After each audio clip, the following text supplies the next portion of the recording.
Trick or treat! Sobrang unique. Excited ako. Hindi natatapos ang Pwede pa Halloween kahit November 1, ano? Kaya naman sa ating mga kapatid, Good morning, mga kapatid! November 1, Chama Bukas sa wikang Ivatan. Unang araw ng buwan at dito sa Kapatid Network, extended po ang ating Halloween celebration. Heto nga't may mga masasarap at mga nakakata-cute tayong mga trick or treat. Ito nga, mga trick or treat. Tama ka dyan, Gretchen. Itong mga hinanda natin ngayong araw, extra ang surprise sa paandar na smashable chocolate cases. Ang babasagin mo itong mga hugis pusong case na ito para makita ang treat sa loob. Sakit naman, no? Ayan, no? Babasagin ng puso. Sandali lang, kailangan ba? Ay! Alam mo naman, Jess, make love, not war ako. Wow. Diba? Hindi Very kailangan protective yun sa puso. para mahubog yung ano, Ganun, sige. yung pag-ibig mo. Talaga, Nang talaga. maging tunay. Ano lang dyan, make new pieces doon daw sa mga nabasag. Naku po, bibigay ko sa lahat, di ba? Hi! Pero, bago tayo ma-surprise sa mga handa natin, konting fun fact lang tayo sa trick or treating. Alam niyo bang, sinaunang tradisyon na ito na nagsimula pa bago ang Kristyanismo sa Europe. Ang pamahiin noon sa Ireland, bumabalik ang mga namayapa tuwing gabi noong October 31, Mami Chick. Pala yun, ang pinagmulan. Kaya naman naghahanda yung mga pamilya ng mga extra pagkain o treats. At speaking of treats, ibida pa natin itong mga hinanda nating matatamis na paandar. Kasama natin ngayong umaga ang may-ari ng Sugar Scoop PH na si Kami Santiago. Good morning, Kami. Good morning. Good morning sa'yo. Good morning, good morning. Happy Halloween sa Hi! Kami.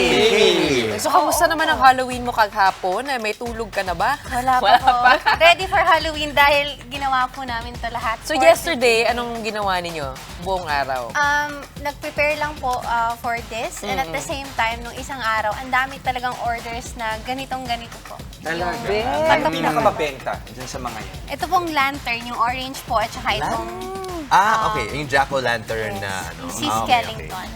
Ang cute talaga, di ba? Nabanggit nyo na nga. Ito may kasama pang Pambasag. Pambasag. So explain mo itong napaka-unique na idea mo na pwedeng basagin yung ating hearts. Ayun. Ay, So, yun Oh, yun nga. Sakit. Gagamitin lang po natin kasi po yung mga bata, mahilig talaga sila sa treats, sa chocolates, lalo na this trick or treat.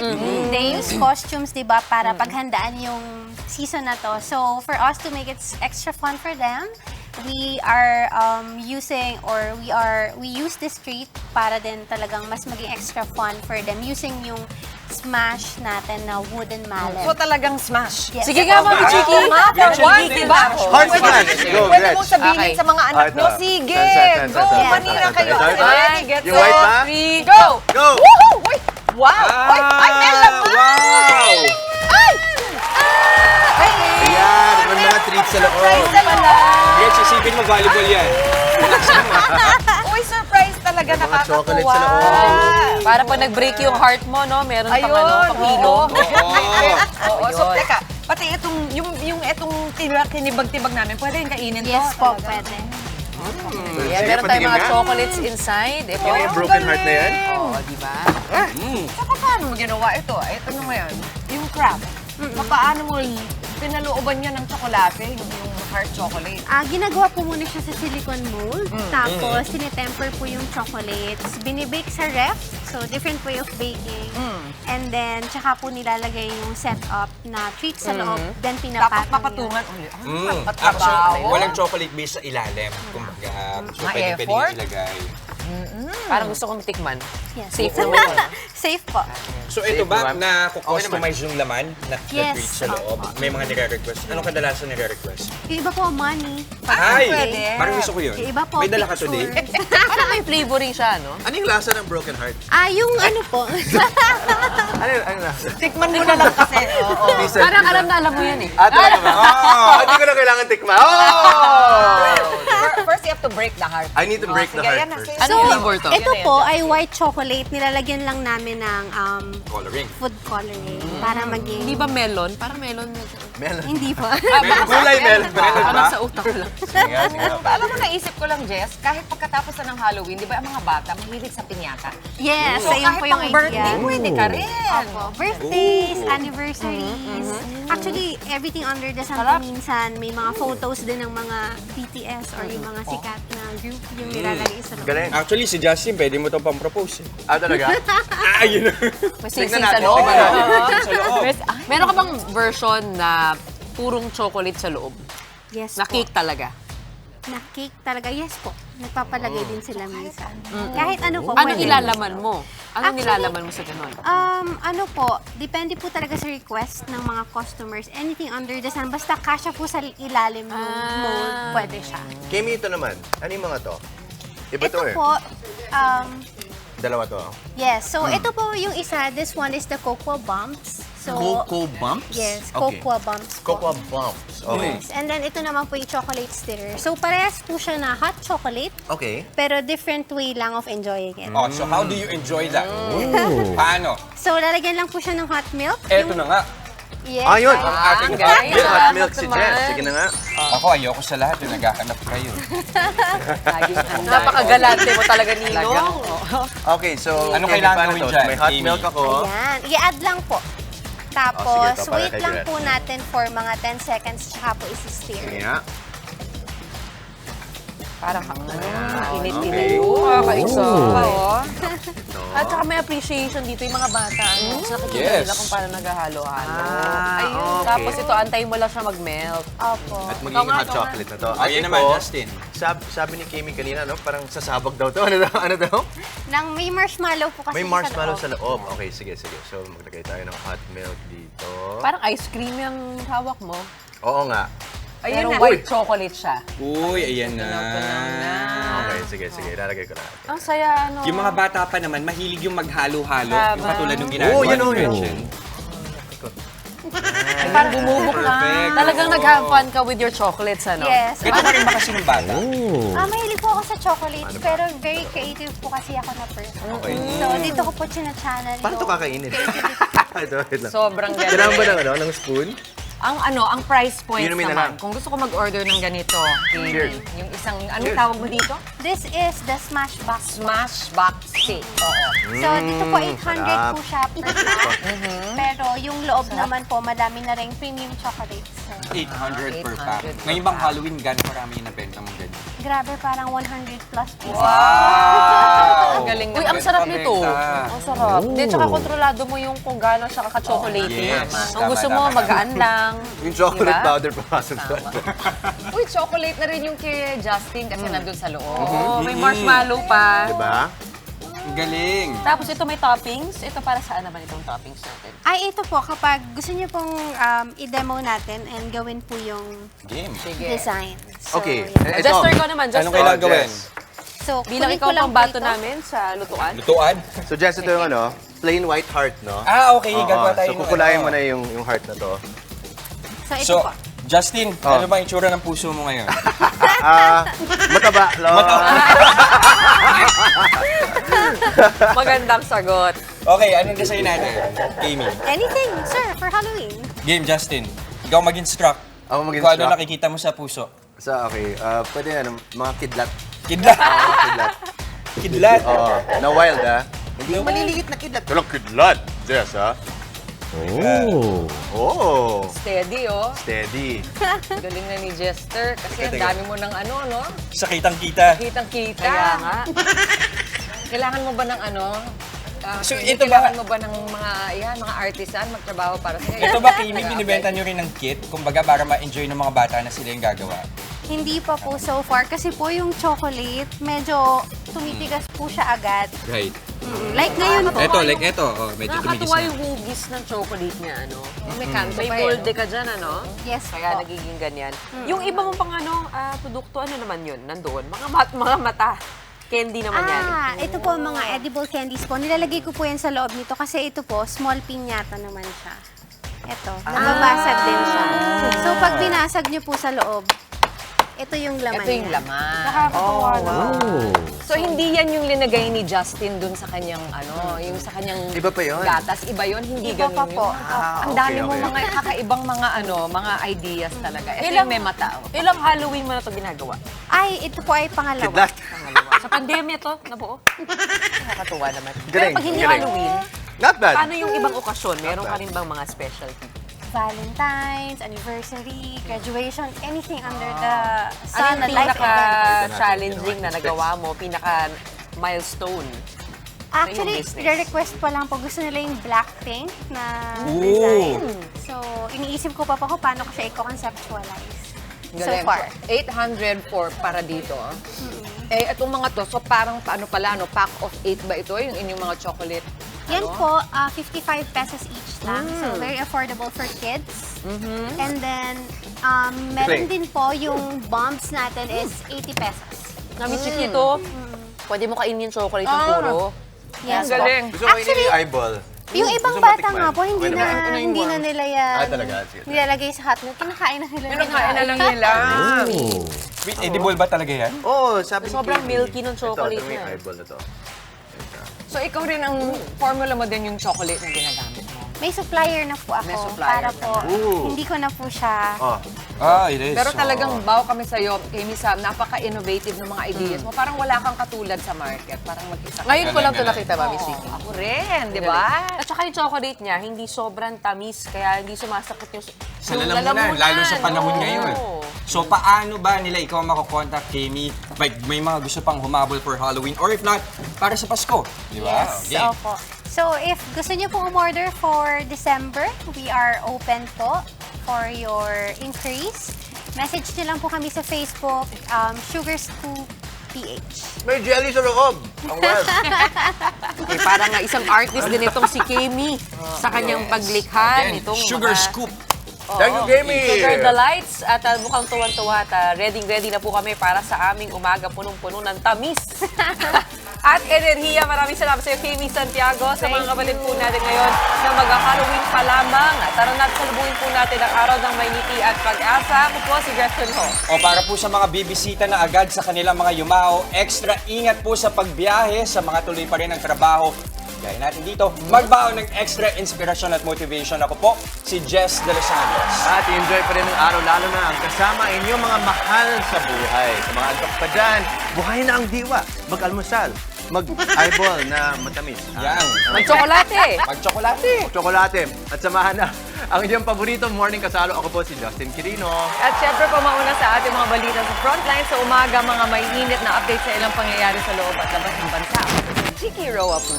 Kaya naman masayang bati namin sa inyo, mga ate, kuya, nanay, tatay, lolo at lola. Good morning, kapatid! Okay. Ulit natin yan. Sa mga inihain natin ngayong umaga. Bubuhayin. Bubuhayin natin, Justin. Oh, simulan mo na. Usapang hanap buhay. Ayan. Hanap buhay sa mga patay o dumayo all the way hanggang sa Santo Tomas, Pampanga. Yes, para ibida ang matagal na rin negosyo ng paggawa ng mga kabaong. Ang classic business na yan, ibabahagi namin sa Kitang Kita. At eto, isa pang nakamamatay, ang pagpapakalat ng, mga tita, chismis, marites, is that you? Lalo na yung mga maling kwento tungkol sa mga pamilya raw na mangkukulang o Ay. aswang. Naku, Ang mga reklamo tungkol dyan, idedetalya natin sa Legal Ba To? At ngayong panahon, kinatatakutan ng karamihan ay magkasakit. Of course, mga kapatid, extra ingat po. Lalo na ngayong dumarami ang mga nagkakatrangkaso o flu. Pag-usapan natin ang flu season sa Sabi ni Doc. At mamaya makikibanding at takutan tayo sa Viral Pinoy Horror Places. Explorer na si Clint Lozada. Matapang tong si Clint. Ang kanyang Asian adventure, ibabahagi niya yan sa atin mamaya live. Ready ka na ba? Bit-bit daw siya. para Ready sa ka na, atin. Mami Chiki? Handa ka ba? Nako. At sa mga action balita naman po sa Frontline sa umaga.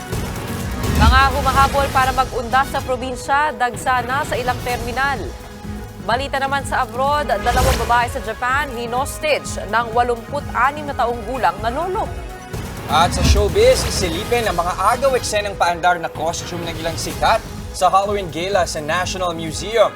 Tuloy-tuloy lang ang pagtutok mga kapatid. Magbabalik ang inyong paboritong kasalo sa umaga. Good morning,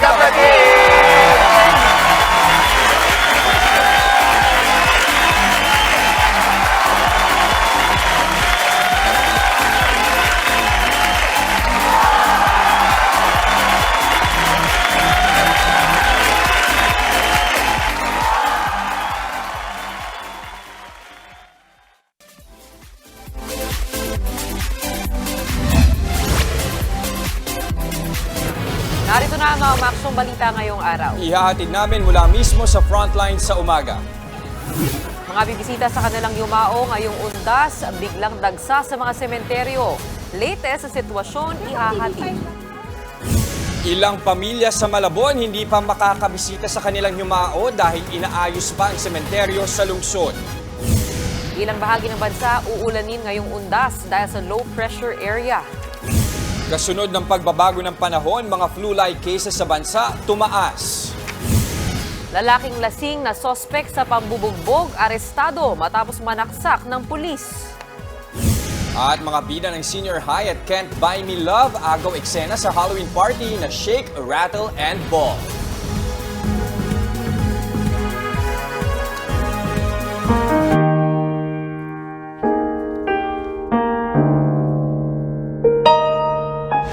Nagsimula ng dumagsa ang mga bisita ngayon sa Manila North Cemetery. Pero sa kabila ng paulit-ulit na paalala, marami pa rin ang naharang at nakuhanan ng mga ipinagbabawal ipasok sa loob ng sementeryo.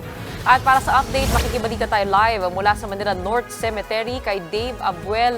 Dave, kamusta naman yung lagay ng panahon ngayong araw dyan?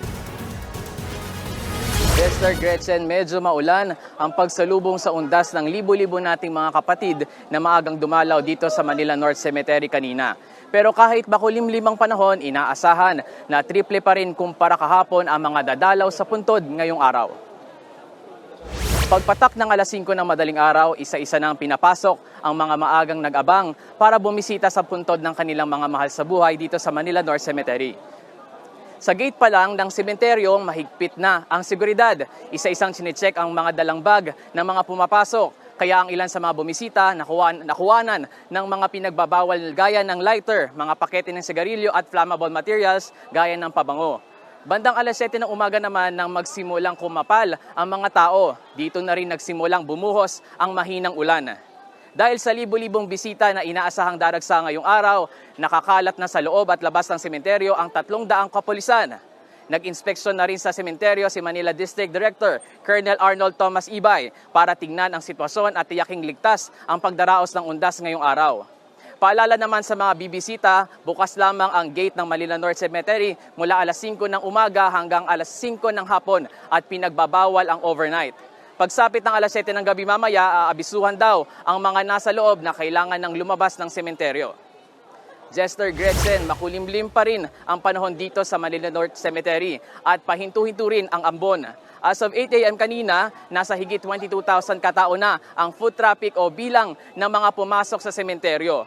Paalala lang muli sa mga kapatid nating balak magtungo dito na bawal ang pagdadala ng armas, matutulis na bagay, flammable materials gaya ng pintura, thinner at pabango. Bawal din magdala ng lighter, alagang hayop at speaker. Yan muna ang latest mula dito sa Manila North Cemetery. Balik sa inyo. Maraming salamat, Dave Abuel. Jester, ito nga, konting paalala rin sa ating mga kapatid. Hanggang 5 p.m. lang yung Manila North and Manila South Cemetery. Pero may konting palugit naman daw. Mula 5 to 6 p.m. ang binibigay ng mga management para sa mga nanggagaling pa sa malayo. So, bawal mag-overnight po sa ating mga sementeryo ngayong taon. Ang nakakatuwa din sa video ni Dave kanina, makita natin maraming taong nakamask. Especially sa panahon ngayon na maraming nagkakasakit. So, hanggat maaari kung hindi mabuti ang pakiramdam, magsuot ng mask. At saka magdala ng payong. Magdala ng payong. Dako naman tayo sa Manila South Cemetery. Tuloy-tuloy rin ang pagdating ng mga bisita ngayong undas. Para sa ibang detalye, nagbabalita live mula sa Manila South Cemetery si Ian Suyu. Ian, kamusta na ang sitwasyon dyan?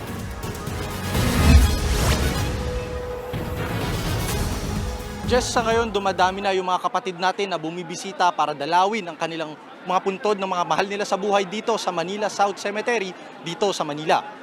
Kung dati pinagbabawal pumasok yung mga bata na edad 12 pababa, ngayon pinapayagan na sila basta dapat meron silang suot na name tag. Alas 5 pa lang na madaling araw binuksan na sa publiko itong Manila South Cemetery. Meron ring nakahandang first aid booth sa mga mangangailangan ng paunang lunas. Ang pamilya ni Aling Feli sinulit ang libreng sakay na galing sa Manila LGU para sa mga senior citizen na bumibisita sa sementeryo. Sina Feliciano naman, nagdala ng malaking payong para sa posibleng pag-ulan ngayong araw. Tinatayang aabot sa 600,000 ang mga bibisita ngayong araw. Mas madami yan kumpara sa 200,000 bisita rito noong nakaraang taon. Kumpiyansa naman ang Manila Cemetery sa seguridad sa lugar ngayon. Sa loob ng sementeryo, nagbabantay ang mahigit 100 pulis Maynila at force multipliers, habang nasa labas naman nakatalaga ang mga pulis Makati. May 2 hagdan rin kung saan nakalagay sa may Metropolitan Avenue at Kalayaan Avenue na bubuksan sa oras na lalo pang dumami ang mga tao.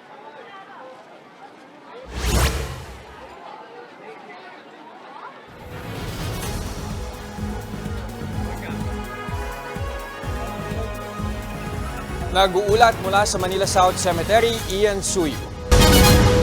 Hindi mabibisita ng mga taga Malabon ang puntod ng kanilang mga yumao sa Tugatog Public Cemetery ngayong undas. Hanggang ngayon kasi hindi pa rin naayos ang ginibang sementeryo.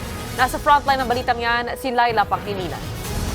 Kung ang ibang pamilya gugunitain ang undas sa harap ng puntod ng kanilang mga yumaong mahal sa buhay, ang mga taga Malabon problemado dahil wala silang madadalaw na puntod o kolumbaryo sa Tugatog Public Cemetery. Hanggang ngayon kasi, hindi pa rin tapos ang redevelopment o pagsasaayos sa isa sa mga pinakalumang sementeryo sa lungsod. Simula noong pandemya, pinagiba ng lokal na pamahalaan ng mga puntod at musoleo sa Tugatog Public Cemetery. Dahil sa kalumaan ng mga ito, bahagi ito ng proyekto ng dating alkalde ng lungsod. Pero nagpalit na ng mayor, hindi pa rin tapos ang konstruksyon. Kaya para may mabisita pa rin ang mga pamilya ngayong undas, binuksan nitong linggo ang Wall of Remembrance. Dito nakasulat ang mga pangalan ng inilibing sa naturang sementeryo. Bagamat maganda ang layunin ng Wall of Remembrance dito sa Tugatog Public Cemetery, may ilang issues pa sana na nais marisolba ang mga residenteng dumadalaw dito para magbigay respeto sa kanilang mga namayapa. Ang babaeng ito, napakamot ulo na lang. Nahanap man niya ang pangalan ng kanyang mga yumaong kaanak. Hindi naman daw magkakasama sa isang lapida. Ang in-expect dyan, sama-sama. Hindi yung hiwa-hiwalay. Hanapin mo pa ngayon yung mga ng mister ko, kapatid. Ang gulo. May ilan namang mali ang spelling ng apelyido. Ang dating musoleo naman ang pamilya ni Henry. Bahagi na lang ngayon ng bagong itinatayong kalsada. Ang nanay ko, right here, sariwa pa siya. Kasama sa project, sariwa pa, inalis siya. Si Marites gustuhin man daw makita kung ano nang natira sa puntod ng kanyang ama, hindi niya magawa dahil hindi siya pinayagang makapasok. Ang mga buto kasi ng mga hinukay na patay, nakatenga pa rin sa container van na nasa loob ng ginagawang sementeryo. Gusto ko nga pupunta dun bawal daw po, baka magkaroon ng sakit. Dahil walang mapaglagyan, iniwan na lang ng mga bumisita ang mga bulaklak sa mga sindihan ng kandila. Hinaing ng mga taga rito, sana hindi na lang nire-develop ang sementeryo. Tutol po ako yan po ang pinakamatanda na sementeryo sa buong Tugatog po, sa Malabon. Heritage na po yung buong sementeryo niyan. Tiniyak naman ni Malabon City Mayor Jeannie Sandoval na ginagawa nila ang lahat para mapabilis ang konstruksyon at matugunan ang mga reklamo sa naturang sementeryo. Nagbabalita mula sa Frontline, Laila Pangilinan, News 5. Wala namang siksikan sa Parañaque Integrated Terminal Exchange o PTEX kahit marami-rami ang mga humahabol na umuwi sa kanilang mga probinsya. Ayon sa ilang bumabiyahe, mas kakaunti raw ang mga pasahero kumpara noong mga nakaraang undas. Humahaba lang ang pila dahil sa masusing inspeksyon sa mga bagahe ng mga pasahero. Mahigpit ang pagbabawal na magdala ng mga patalim at mga gamit na madaling masunog. Tiniyak naman ng PTEX na sapat ang bilang ng mga bumabiyaheng bus gaya ng mga pabikol at Quezon. Bantay sarado na ng Philippine Coast Guard ang mga pantalan sa bansa ngayong undas. Sa datos ng PCG, may higit 3,000 at 400 silang kawani na nakabantay sa mga pantalan. Higit 300 bangka at higit 700 motor bangka naman ang kanilang na-inspeksyon. May na-monitor sila na halos 47,000 pasaherong outbound o bumabiyahe paalis sa mga pantalan. Higit 38,000 naman ang inbound o dumating sa mga pantalan. Magiging maulan ang undas sa iba't ibang bahagi ng bansa dahil sa umiiral na low pressure area. Huling namataan ng LPA sa karagatan ng Caramoan, Catanduanes. Magdadala yan ng kalat-kalat na pag-ulan sa Metro Manila, Mainland Cagayan, Isabela, Aurora, Bulacan, Calabarzon, Marinduque at Camarines Norte. Amihan naman ang magpapaulan sa Cordillera, Nueva Ecija at natitirang bahagi ng Cagayan. Mahinang pag-ulan ang mararanasan sa Ilocos at ibang bahagi ng Central Luzon. Kakaunti pa lang daw ang dumadalaw sa Loyola Memorial Park ngayong umaga. Marami raw kasi ang piniling magpunta noong nakaraang mga araw para umiwas sa dagsa ng mga tao. Live naman mula sa Marikina, nasa frontline ng balitang yan, si Shyla Francisco. Shyla, gaano karami ang tao ngayon dyan? Gretchen, tuloy-tuloy naman yung pasok ng mga bisita dito sa Loyola Memorial Park, pero kung makikita mo sa likod ko at ayon din sa pamunuan, kaunti ito kumpara nung isang taon. Nung isang taon kasi pumalo ng halos 100,000 ang bumisita nung November 1. Pero ngayon nakikita nilang aabot lang ito sa 20 hanggang 25. May ilan daw kasing dumalaw na ng mas maaga para hindi makasabay sa dagsa ng tao. Nauna na rin bumisita ang ilan para makauwi sa probinsya ngayong long weekend. Ang iba dumiretso na pagkatapos bumoto sa barangay at SK elections. As of 7 a.m. ngayon, higit 6,000 pa lang naitalang bumisita rito sa Loyola Memorial Park. Ang ilan sa kanila sinulit na rin ang punta sa mga puntod ng mga kilalang personalidad. Kabilang na ang kay dating Marikina Mayor at dating MMDA Chairman Bayani Fernando na nahimlay rito noong Setyembre. Ngayon sila nag-selfie sa puntod ni Fernando dahil hindi raw sila nakapunta noong inilibing siya rito.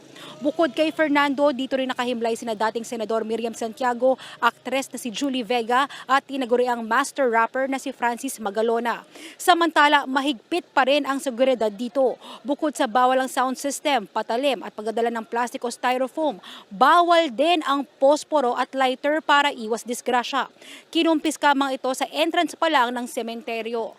Gretchen, sa mga may planong pumunta dito ngayong undas sa Loyola Memorial Park, nagpapatupad ang Marikina City Government ng one-way traffic scheme sa A. Bonifacio Avenue mula yan sa Barangka Flyover hanggang Marikina Bridge. Iiral yan hanggang November 2. Gretchen? Mula naman sa Marikina, maraming salamat, Shyla Francisco. Nakaranas na nga ng panakanakang pagulan ng ilang bahagi ng Metro Manila ngayong umaga. Pero hindi ito hadlang sa pagbisita ng mga Pinoy sa mga sementeryo. Nasa frontline ng balitang yan, si Hannibal Talete live mula sa Mandaluyong. Hannibal, anong latest?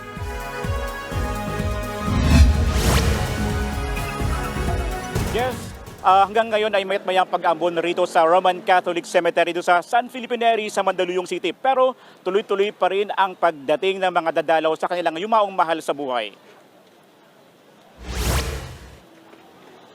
Alas 6 ng umaga nang binuksan ang sementeryo rito sa Mandaluyong City.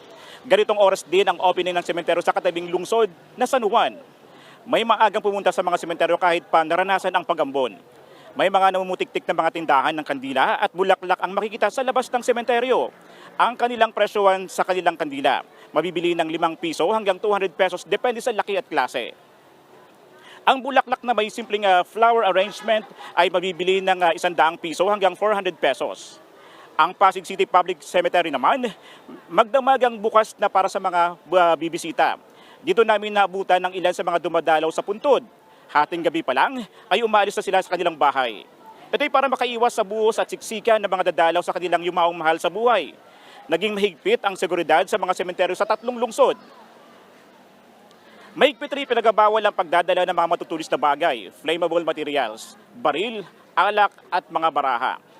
Jess, paalala sa mga pupunta pa sa sementeryo mamayang hapon na magdala ng payong dahil sa mayat-mayang pag-ambon. Inaasahan na papalo sa 5,000 katawang dadalaw rito sa Roman Catholic Cemetery of San Felipe Neri. Sa San Juan Cemetery naman, inaasahan din na 5,000 katawang dadalaw. Samantala, isinara na sa mga motorista ang southbound lane ng Bonnie Avenue. Naglagay na rin ng zipper lane ang MMDA sa northbound lane para hindi maantala ang mga biyahe ng ilang motorista. Jess? Maraming salamat, Hannibal Talete. Epektibo na ang taas presyo sa LPG ngayong buwan ng Nobyembre. 50 sentimos kada kilo nagdag sa presyo ng LPG. Katumbas yan ng 5 pesos and 50 centavos per 11 kilogram tank. Ito na ang ika-4 na sunod na buwan ng taas presyo sa LPG. Lubhang mas mababa naman na ito kumpara sa 3 pesos and 75 centavos na taas presyo noong nakaraang buwan. Muli naman pinag-iingat ang publiko laban sa mga sakit na nauuso tuwing tag-ulan. Ngayon pa nga lang mahigit 150,000 na ang tinamaan ng flu-like na sakit. Nasa frontline ng balitang yan si Jenny Dongon. Maya't-maya ang paggamit ng nebulizer ng 1 taong gulang na anak ni Weng para makahinga ng maayos. Halos 1 linggo na kasing pabalik-balik ang ubo at sipon ng kanyang bunso. Bukod sa kanyang baby, pati siya at 2 pang anak ang may ubo, sipon at lagnat.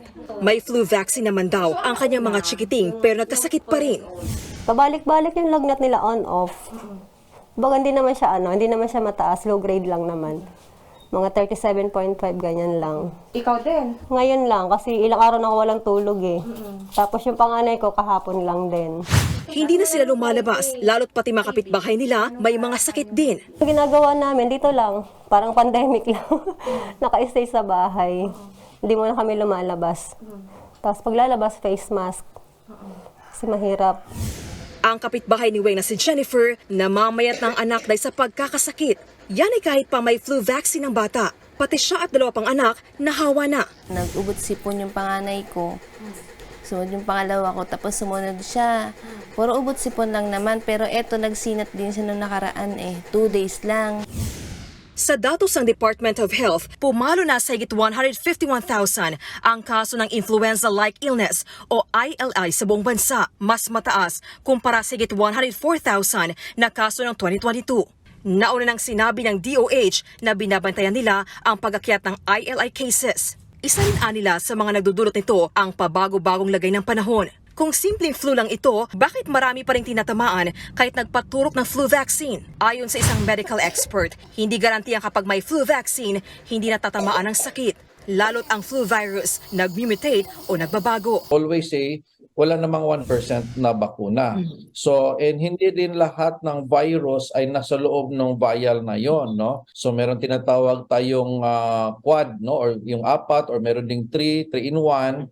So, ibig sabihin, hindi lahat ng virus nandoon. Kung yung natama sa iyo ay hindi kasali doon sa vaccine na naibigay sa iyo, siyempre makakalusot yon. Dagdag pa na eksperto, hindi dapat baliwalain ang ILI. We need the doctors to analyze, is this a virus or is this a bacteria? Kasi kung virus, no need for antibiotics. If it's a bacteria, hindi po pwedeng walang antibiotics yan, baka mag-severe pneumonia.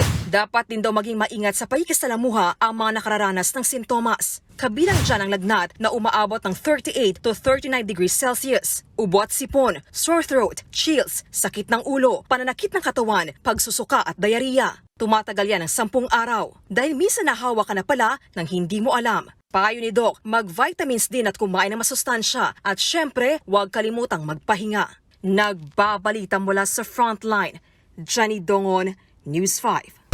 Doble asunto ang kinakaharap ngayon ng isang lalaki sa Quezon City. Nang bugbog na ng senior citizen, nagawa pa niyang manaksak ng pulis nang aarestuhin na. Nasa frontline ng balitang yan si Ian Suyu. Respetuhin mo kami, wag kang makulit dyan. Parinig ko! Para lang po nasa barangay. Sa pool sa bodycam footage na ito ang pakikipag-usap ng mga pulis at tauhan ng barangay sa lalaking nakaitim na sando na yan sa barangay UP campus sa Quezon City kahapon.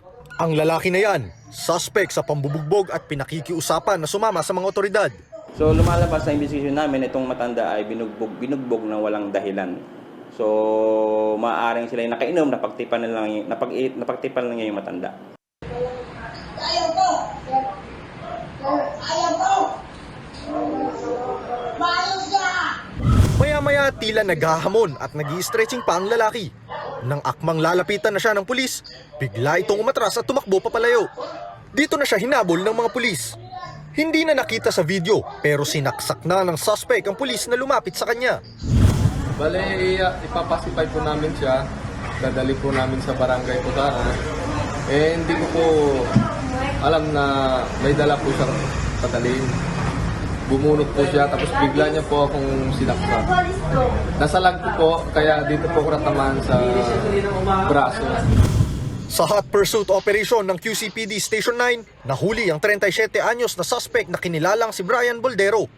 Na-recover mula sa suspect ang patalim na ginamit niya. Sa investigasyon, lumalabas na dati na ring nakulong si Boldero sa kasong theft at paglabag sa Anti-Violence Against Women and Their Children Act. Palusot ng biktima, wala raw siya sa sarili ng magkagulo. Nagulat lang po ako pang may biglang mga sumasanib. Sanib siguro yun kasi di ko alam yun eh. Gulat lang ako pulis na pag ko eh. Hindi ko po alam kung sino, yung basta para lang parang may sumasanib nga talaga sa akin kanina. Hindi bumenta sa mga pulis ang palusot ng suspect. Kaya mahaharap siya sa patong-patong na reklamong frustrated homicide, direct assault at serious physical injury. Nagbabalita mula sa frontline. Ian Suyu, News 5. Sa Maynila naman, arestado ang 2 lalaki na gumahasa sa mga nakamit up nilang menor de edad. Kwento ng mga biktima, nakilala lang nila ang mga suspect sa social media. Nasa frontline ng balitang yan si Dave Abuel. Ayun! Kasama ang mga biktima umano ng panghahalay, sinalakay ng mga pulis ang barangay 650 sa Maynila nitong Lunes. Inaresto nila ang 2 suspect sa panghahalay na positibong kinilala ng mga menor de edad na biktima. Kinilala ang mga suspect na sina Alejandro Herrera at Michael Andrade. Sa kwento ng mga biktima na edad 13 at 14, nakilala nila ang mga suspect sa social media. Matapos makipag-usap, nagkasundo silang mag-meet up nitong weekend. After meet up, nag-invite na iinom, dinala ko doon sa isa bahay po ng mga suspect. And then for 2 days po, yun po, may nangyari yung panghahalay. Lumalabas na tinakot at sinaktan ng mga suspect ang mga biktima, kaya hindi sila agad nakatakas. Nagkaroon ng opportunity makatakas po itong 2 minor de edad. Siguro going home ho, humingi ho sila ng tulong sa kapulisan. Natakot po talaga mga bata, kaya nga nung nakita namin sila, nakita ko, talaga nanginginig ho sila sa takot, ma'am. Sa medico legal, lumabas na naabuso ang 2 minor de edad. Tumanggi nang sumagot sa mga tanong ng media sina Herrera at Andrade. Hindi ko po masasagot niya, ma'am. Sukorte na lang po, ma'am. Sa record ng mga pulis, napag-alamang dati nang nasangkot sa mga kasong qualified theft at robbery ang mga suspect. Mahaharap naman sila ngayon sa mga reklamong statutory rape at slight illegal detention. Bukod kina Herrera at Andrade, patuloy pang pinaghahanap ng mga pulis ang isa pang lalaking suspect na kasama rin sa panghahalay. Nagbabalita mula sa frontline, Dave Abuel, News 5. May panibagong super team na aabangan ng fans ng NBA. Na-trade na kasi si James Harden sa Los Angeles Clippers. Ayon kay NBA insider Adrian Wojnarowski, makukuha ng Clippers sina Harden, PJ Tucker at Filip Petrusev. Dahil dito ay makakatambal na ni Harden sina Kawhi Leonard, Paul George at Russell Westbrook. Bilang kapalit, nagbigay ang Clippers ng 4 na players. Kabilang na sina Nicolas Batum at Marcus Morris, pati draft picks. Dahil dito, natapos na ang makalat na stint ni Harden sa Philadelphia 76ers kung saan nakaalitan niya ang team president na si Daryl Morey.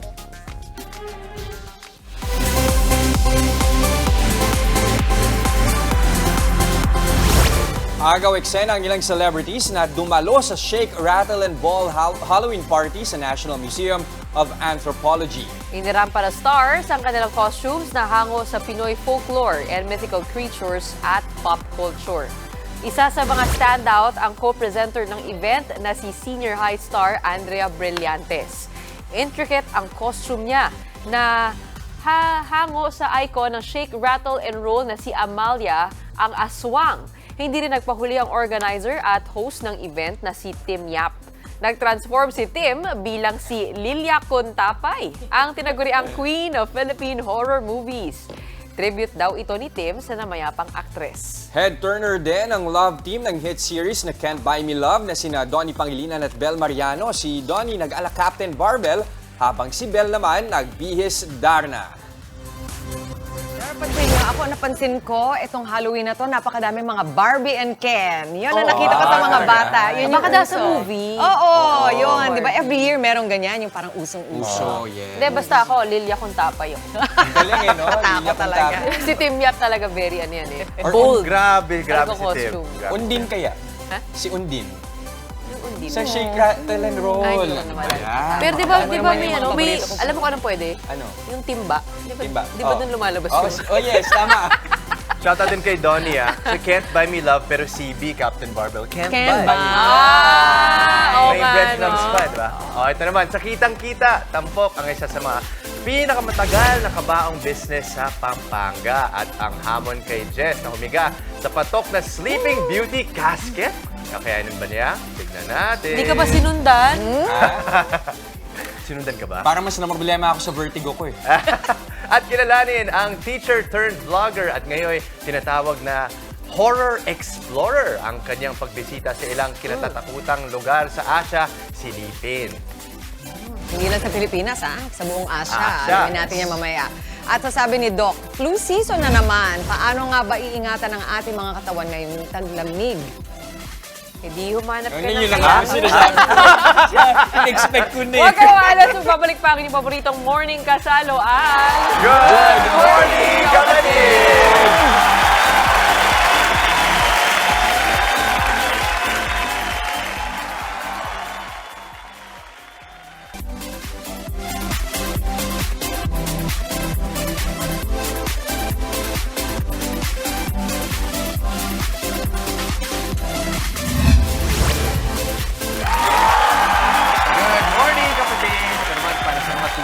Na ngayon pa lang bibili ng bulaklak. Bagsak presyo ng bentahan sa Dangwa sa Maynila. Wais ka pala, no? Inintay mo talaga. Kung magkano ang presyuhan, nasa frontline ng balitang yan, si Laila Pangilinan. Laila, ano na ba ang latest dyan? Laila! Good morning, mga kapatid! Good morning, Mami Chiki at Justin! Nako, eto na nga, sa mga hindi pa po nakakabili ng bulaklak, abay, gumora na kayo dito sa Dangwa dahil bagsak presyo na ang ilan sa mga bulaklak dito. Kabilang po dyan ang 1 dosena ng white orchids na mula sa 700 pesos, 500 pesos na lang ngayon. Ang half dozen naman, 300 pesos na lang. Kapag kasamang arrangement ng orchid, 500 pesos na lang yan. Sa kalahating dosena mula sa 700 pesos. Ang Malaysian Moms naglalaro na lang sa 170 hanggang 200 pesos, mula yan sa 400 pesos kagabi. Mula naman sa 200 pesos, 150 hanggang 100 na lang ang maliit na basket nito. Arranged na yon, ha? Ang arrangement naman ng Malaysian Moms na iba ay merong tigwa 1,500 hanggang 1,800 pesos. Meron din namang from 1,800 ay naging 1,500 na lang at yung dating 1,500 ay 1,200 pesos na lang ngayon. Sa tropical arrangement, nasa 1,500 na lang din ito mula sa 2,000 pesos at nagpapaubos na lang daw ang mga tindero ng mga flower arrangements kaya ibinagsak na nila ang kanilang presyo. Sa mga roses, 400 pesos naman ang bundle o 10 piraso ng roses na galing sa China. Malalaki na rin ito, so may second place sa Ecuadorian roses. Ang local roses naman natin nasa 350 pesos, 24 pieces o 2 dosena na yan. Sa mga hindi naman nagbago ang presyo, eto yan, ha? Sunflower, 100 pesos per stem. Stargazer, 150 to 200 pesos per stem at nasa 4 hanggang 5 magaganda at mahahalimuyak na bulaklak na yan. Ang mga bida daw ngayong undas ay mga carnation na nasa 600 pesos kada 20 pieces at 300 pesos naman 9 hanggang 10 piraso. Mabili rin ang daisy at mga gerbera na nasa 300 pesos per bundle. Mami Chiki and Justin, marami pang bulaklak dito sa Dangwa at maganda mamili kasi hindi masyadong mainit ang panahon, medyo makulimlim, wag lang uulan, perfect talaga ang weather. Mas marami ang bulaklak pero kakaunti na lang ang mga nagpupunta at yung mga napansin pa natin, pinipick up na lang nila ang kanilang mga in-order. Yung mga stalls dito, nung tinanong natin paano yung mga bulaklak kapag hindi nabili, sabi nila obligado silang bayaran ito sa kanilang mga supplier. Pero ang kagandahan naman, ang mga orchids tumatagal daw yan ng 1 week, kaya okay lang. Alam mo kung anong iniisip ko? Tanong naman dyan, kamusta ang presyuhan this year kumpara dun sa nung 2022? Baka naman kasi nagmahal sila ng bongga kaya hindi nabili. Actually, ang sabi nga nila, very blessed sila this year kumpara ng mga nakakaraang taon dahil tumaas talaga ang bentahan nila by 80%. Talagang maganda raw ang bentahan ngayon. Pagdating naman sa presyo, ang sabi nila, medyo may kataasan daw ang presyo ng mga local flowers natin. Kaya yung iba dito na nagtitinda, mas pinili nila na yung mga imported flowers na lang ang kanilang ibenta at i-arrange dahil mas mura ng kaunti. Ang paliwanag nila kasi nga daw, di ba, yung mga nagdaang bagyo, yung ibang mga flower farms na apektuhan din ng bagyo dito, lalo-lalo na sa Benguet, di ba, sa Atok at sa iba pang parte. So medyo mataas ang presyo. Kaya mas okay na raw sa kanila na imported na lang ang binili at i-arrange. At syempre hanggang bukas nandiyan pa sila kasi marami din nag-uunda sa 'di ba, sa November 2. Oo. Yes. Okay, maraming salamat, Laila Pangilinan. Maraming At baka salamat. masaksihan ka pa nila dyan. Ayan, hanggang November 2 po. Pwede pa kayong bumili ng mga bumagsak presyo na mga bulaklak sa Dangwa. 300 pesos discount yan sa mga flower arrangements. So, Laking sa Dangwa. bagay. Kaya nga, laki po. Okay. Maraming salamat, Laila Pangilinan. At sa mga nagkakasakit dyan tuwing sasapit ang Burr Months, kapit lang po. Paano nga ba maiiwasan mahawa sa flu? Narito ang sabi ni Doc. Ginhawa para sa iba ang hatid ng paglamig ng panahon pero para sa ilan nagdadala naman ito ng mga sakit tulad na lamang ng nakakahawang flu. Ang common flu ay isang sakit na dulot ng influenza virus. Maaari nitong idulot ng nasa 200 strains ng common colds. Mas mabilis ang pagtama ng sakit dahil sa biglaang pagbabago ng panahon at dahil din sa madalas na magkakasama sa loob ng bahay ang mga tao tuwing malamig kaya nagkakahawaan. Ayon sa mga datos, aabot sa 1 bilyong katao taon-taon ang tinatamaan ng seasonal flu. Mula rito naman ay nasa 3 hanggang 5 milyon ang tinuturing na severe cases. Ilan sa mga sintomas ng flu ang pananakit ng ulo, pagkakaroon ng ubo at panghihina. Naririyan din po ang pagbahin, pagkakaroon ng runny nose, sore throat at lagnat. Karaniwang sintomas naman po ng flu, partikular sa mga bata, ang pagsusuka at diarrhea. Kadalasan tumatagal ang mga sintomas ng hanggang 1 linggo. Nawawala naman ito ng kusa kapag ipinahinga. Mas mataas din ang tsansa na magkaroon ng flu ang mga baby edad 12 months pababa, mga buntis o mga bagong panganak, mga matatanda na 65 years old and up at mga nagtatrabaho sa mga masisikip na lugar. Naipapasa kasi ang virus sa pamamagitan ng droplets mula sa pagbahin, pag-ubo o kapag ka nakikipag-usap. Kaya naman para makaiwas dito, mainam na magsuot ng face mask lalo na ngayong taglamig. Ugaliin din ang pag-inom ng sapat na dami ng tubig at regular na pag-iihersisyo. Mahalaga rin po pagkakaroon ng sapat na tulog upang lumakas ang resistensya. Agad na magpatingin naman sa doktor kapag nakararanas ng hirap ng paghinga, pananakit ng dibdib, seizure at matinding panghihina. Tandaan na ngayong taglamig hindi lamang lungkot ang ating kalaban mga kapatid, kaya maging maingat sa katawan para malusog at maginhawa tayo bago ang Kapaskuhan. Magandang paalala mula kay Doc Dex. Kaya nga. Usong-usong ngayon. Sa atin pa lang Sa bahay pa lang natin dito. Pero yung ngayon na umiikot, yung influenza-like illness nga, kailangan nga nila ma-determine kung yan ba ay bacteria o virus. Dahil iba yung tugon dun. Yung sa bacteria, antibiotic. Yung sa virus, ito nga, yung flu vaccine. Siyempre, yung COVID, virus din yan. So, sana, Mabuti pa rin magpatingin sa matukoy doktor. natin. Pero ang nakatulong, kasi ako nagkasakit din ako past weeks Tulog. Ano yung laging reminder ni Doc Dex? Hydrate, inom ng tubig. Yes. Saka huwag ka masyadong magtatagal sa mga malalamig na lugar. Kasi kumbaga yung atmosphere, yung hangin, di ba? Huwag patatagalin ang lamig sa paligid at sa puso. Yun pa rin. Amen! Amen! Yes. Di ba may sakit? Abangan mamaya, makakakwentuhan natin ang Pinoy horror explorer na si Clint Lozada. Ang kanyang adventure sa ilang Asian haunted places. Ibabahagi niya sa atin. At ito naman sa Kitang-Kita, binisita ko po ang pagawaan ng kabaong na kumikita ng 400,000 pesos kada buwan. At challenge accepted sa paghiga sa trending na Sleeping Beauty casket. Abangan niyo yan mamaya. At sa legal bato, ang pangangalat ng chismis na mangkukulam o may lahing aswang, may posible palang parusa. Ang batas na nilalabag ituturo ni Attorney Buko. Huwag po kayong aalis, magbabalik pa rin ang inyong paboritong morning kasalo, ang Good Morning, Kapatid!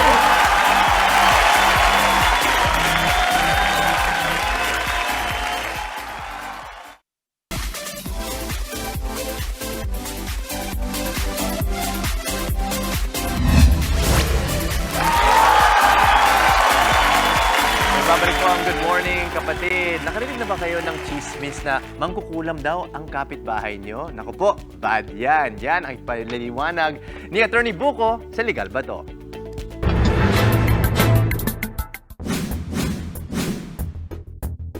Magkano po ito? 3 piso. Ano nga 3 po? Oy, Mars, alam ko may lahing mangkukulan niya si Edna. Oo nga, Mars. Nahalata ko. Binubulungan niya mga paninda niya. Kaya nga maraming bumibili kasi may halong kulam. Attorney, pinagkakalat ng kapitbahay ko na may halong pangkukulam yung paninda ko. Legal ba kung diretso silang asampahan ng kaso sa paninira nila?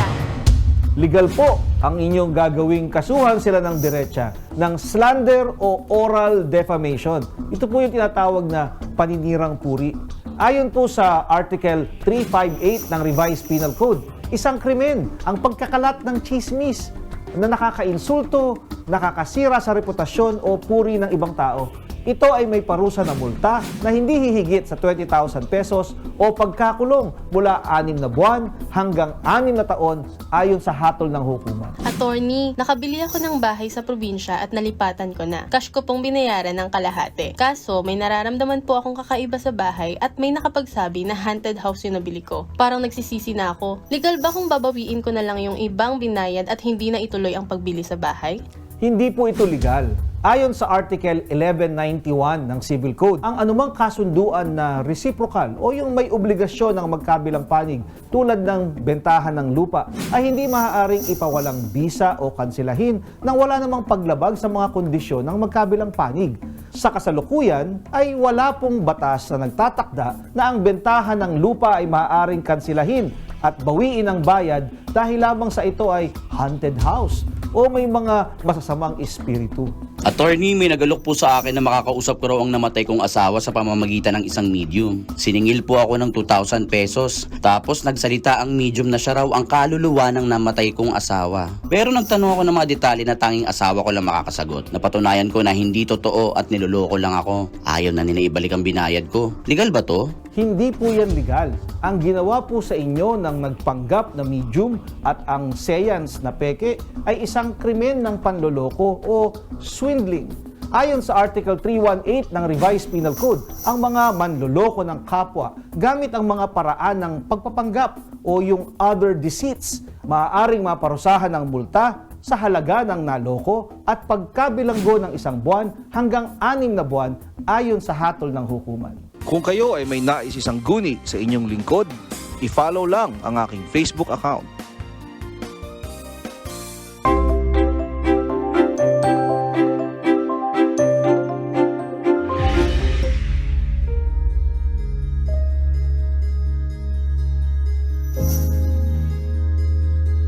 Mayong adlaw, ako si Gilbert Gamolo, usa ka creative media content producer and director dinhi sa Cebu. Ang unang trabaho na ako dinhi sa Cebu, mga TV infomercials para sa mga produkto na ginahimo sa among company. Tungod sa akong trabaho sa TV production, di malikayan na mapulaw ka perme, kulang sa tulog, ma-feel nimo na bugat na kayo imong pamati gani. Nag-start ako ka-feel og mga joint pains kanang mumatagay sa buntag na sakit kay imong joints. Nagsige ako hunahuna unsay ako mahimo. Diha na ako na-discover ang MX3 na maayo siya sa lawas. When we say joint problems, maaaring ang isang tao ay nagsasuffer ng paninigas at pamimitig ng kanyang mga kasukasuan. Ngunit kung isasabay natin ang MX3, mas kaunti ang kanilang kailangan na gamot na iinumin at mapapabilis din ang paghilom ng kanilang karamdaman.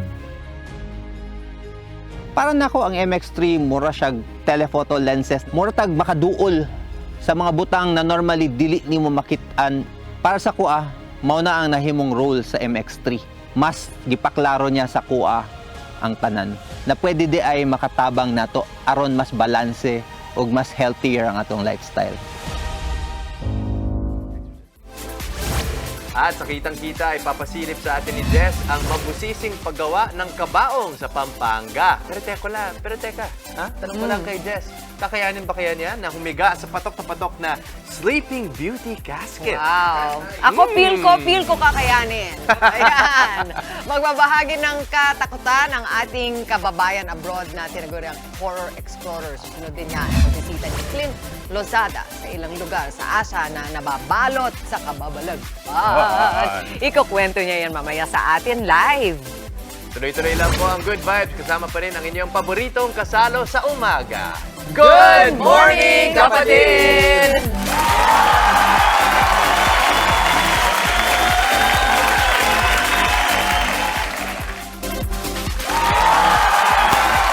At nagbabalik po ang Good Morning Kapatid. Gretch, may tanong ako sa'yo. Gusto mo bang kumita ng 6 digits per month? Oo naman.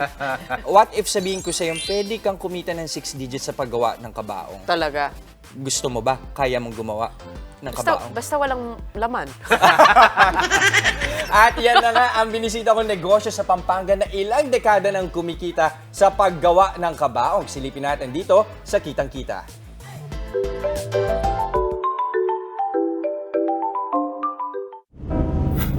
Pag sinabing Pampanga, culinary capital, check. Parol, check. Kabaong? Pati ba naman Ataol, Pampanga pa rin ang bida? Yes na yes mga kapatid. Ang bayan nga ng Santo Tomas ang tinaguriang casket capital of the Philippines. Dito matatagpuan ang isa sa pinakamatagal na gumagawa ng mga kabaong, ang SLMC Enterprise. Dekada 70 pa ito nagsimulan ng lolo ni Greta Sarmiento. Ano po siya, karpentero. Karpentero. Nakikipagtrabaho din po siya sa casket factory. Okay, parang trabahador din siya doon. Opo, Ate, hanggang doon sa nagsarili po sila ng lola ko.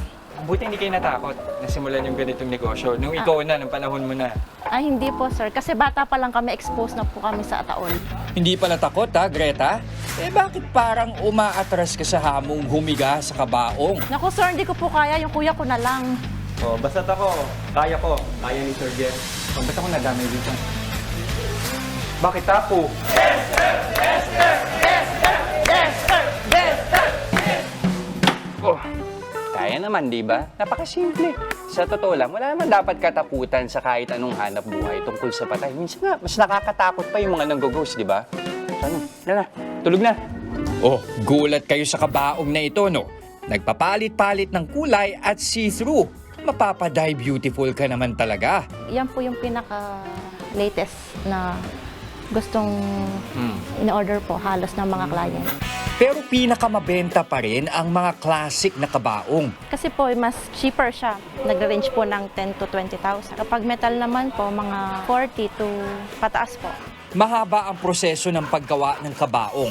Mula sa pagtitistis ng kahoy, pag-assemble at pagmasilya bago pinturahan. So matapos ng carpentry, Greta, saan na tayo yung susunod na proseso? Dito na po tayo sa pagmamasilya. Paano ba yung At all pinapakinis? Anong ginagawa?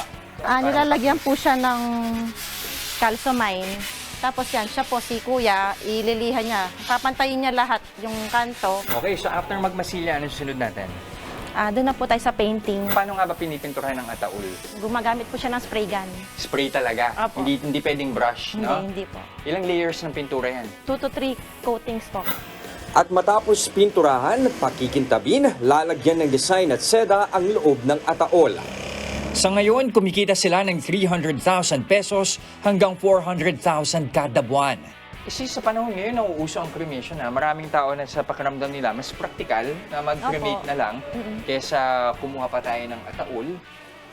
Hindi ba yung nakaka-apekto sa negosyo? Hindi naman po, sir. Kasi meron pa rin naman yung iba, mas prefer po nila yung traditional na pagbuburol.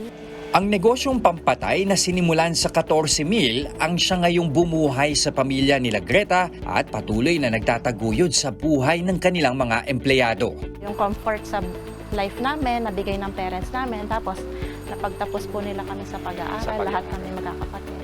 Karamihan sa atin, takot at pangingilabot ang nararamdaman sa tuwing nakakakita ng Ataol.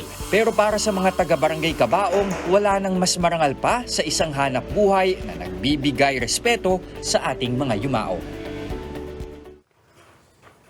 Hindi ka natakot dun sa paghiga dun? Actually, sa totoo lang, hindi.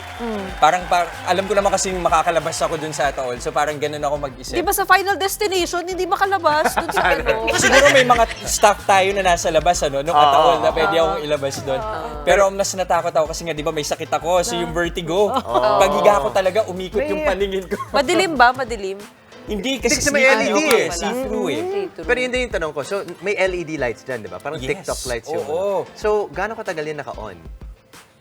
Nasa sa inyo, sa pamilya nyo. Sa wake. So, oo, Diba? sa wake. Sa burol. Depende. Sa wake lang? Yes, sa wake Pero lang. pag ano? Parang ang weird naman kung hanggang Yun inilalagak nga eh. na ninyo, nakabukas pa rin yung ilaw. Yun nga, yung iniisip ko. Parang baka yung naka-battery operated na. Battery operated. Hindi, pero actually, paano ba? Susukatin muna nila yung haba mo, yung height mo. Naghanap sila ng Ataol na tama sa height mo. Meron na kasing standard sizes. Medium, di ba? Medium, Kumbaga. large. So, Medium, large. may nakasukat na doon na aakma naman sa height ng tao. Tapos ano, may unan?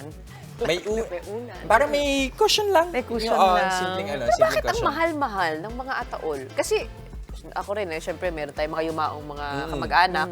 Pag bumibili kami, talagang 6 figures ang babayaran mo. Sa totoo Bakit lang. ganun kamahal? Depende naman, meron namang mabibiling mura. Kumaga mga nasa 20,000 ata. Pero nagkakataon lang din daw, sabi nila, na maraming mga Pinoy na parang sa kanila, ang mindset nila, yung presyo noong Ataol na bibili nila, it's like paying honor doon sa kanilang yumaong mahal sa buhay. So parang Kumbaga, hindi maliit na na bagay ito. hindi na ako Magtitipid magtitipid. pa, huling Parang buhos eto na. na, huling buhos ko na to para dun sa loved ones ko. So, pero kung gusto makatipid ng ating mga kapatid, dyan sila pupunta. Meron, Pwedeng may mga kahoy. bumili ng diretso. Actually, yung street na yon, parang marami-rami silang gumagawa ng Ataol doon sa Pampanga. In fact, ang tawag nga sa kanila, Barangay Kabaong.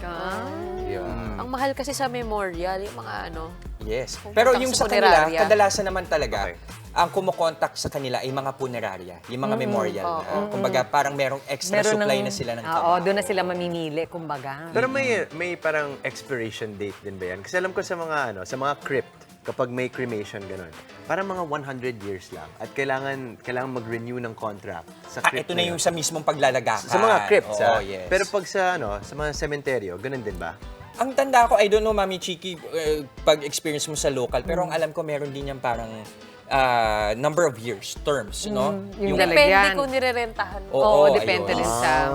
Kumbaga. Tsaka yung isa binili pang mo. nangyayari ngayon, lalo na kung magpapakremate ka, parang meron na rin nagpaparenta ng kabaong kasi hindi mo naman pwede Yes, ibibigay. rin yun. oo. Pati yun. Kasi magka-cremate ka na rin, di ba? So pwedeng, kasi actually, ano rin di ba, kung isipin mo, parang lalo na dun sa mga walang budget, di ba, nakakatulong din talaga yun. So may serbisyong ganyan din kung minsan sa mga local. May nagpapa-customize ba ng kabaong? Pwede naman daw.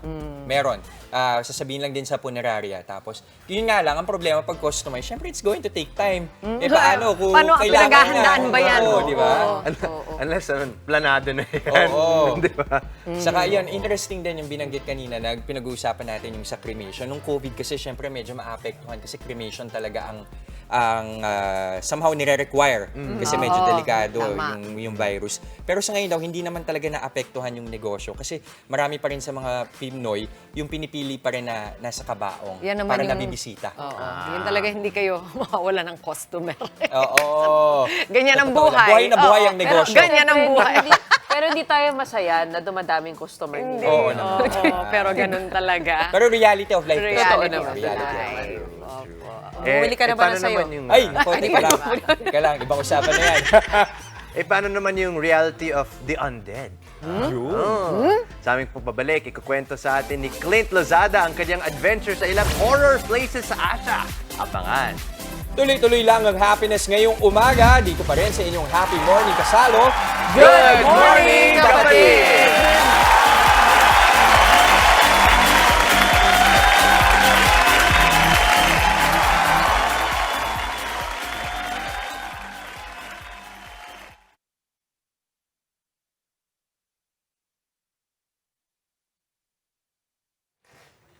Hi, Clint. Can you hear us? Yes po. Hello po. Hello. Hi, Maraming Clint. salamat Pero check Thank natin you yung po yung sa latency. pag-invite. Tagalog. Opo.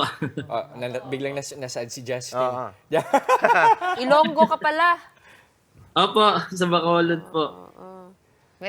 Anong meron dyan sa Bangkok ngayon? Bakasyon lang. Ano po, wala po kasi silang tawag dito, November 1 na All Saints Thank Day you. kasi Buddhist po sila. Oo. Pero normal day lang po ngayon.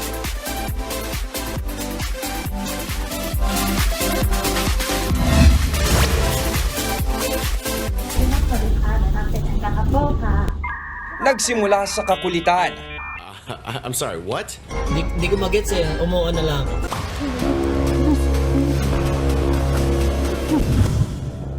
Hanggang mapunta sa katatakutan. Pag akyat namin dito ay bigla na lang.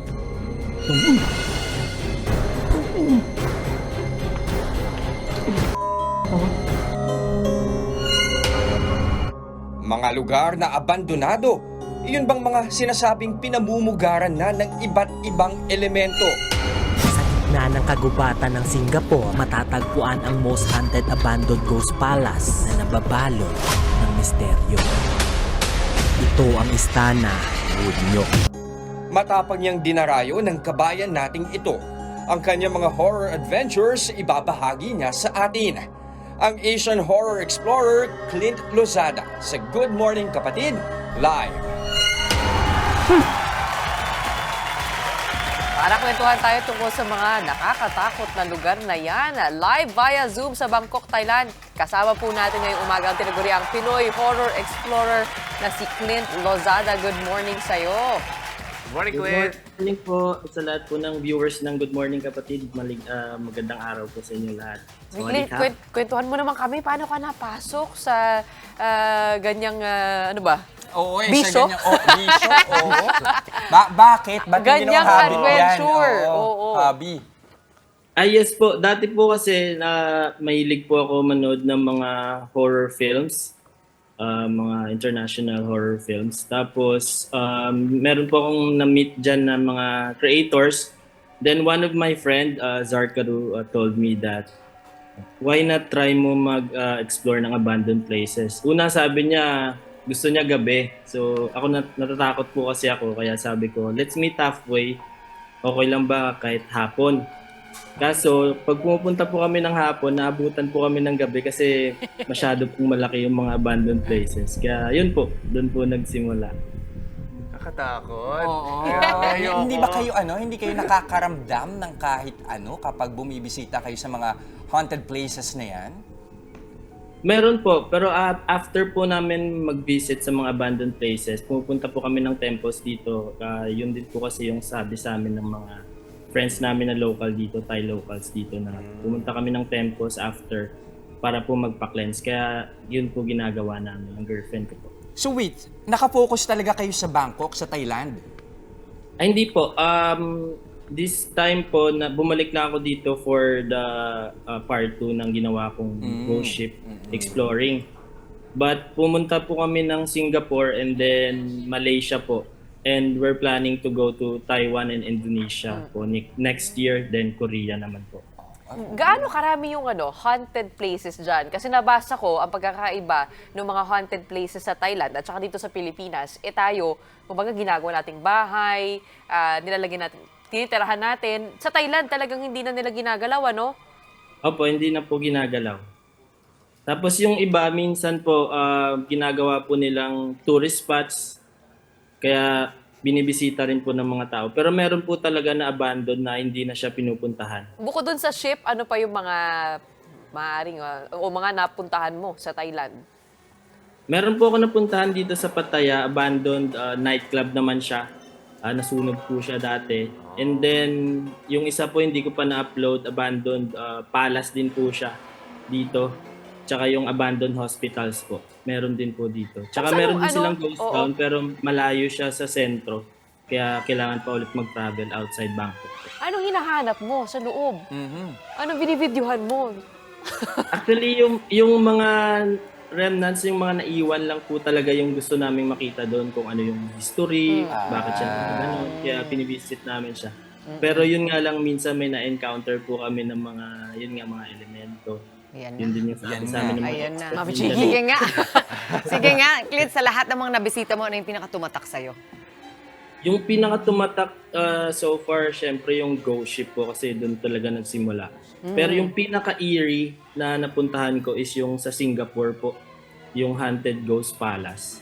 Kasi meron po mga markings like mga 666, mga Satanism na ano. Tapos meron kang maririnig na chants pero wala siyang tao. Tapos pinakahuli na tumakbo na kami kasi meron kaming narinig na naglalakad papunta sa amin na nakatungkod. Pero yung floor nun is lupa, mud siya. So may isip namin, parang sabi sa amin is poltergeist. Saang lugar yan, Clint, yung itong dinidescribe mo? Singapore. Singapore po. Okay, so at least alam na ni Mami Chiki na hindi siya pupunta dyan. Hindi na tutuloy yung Singapore trip niya.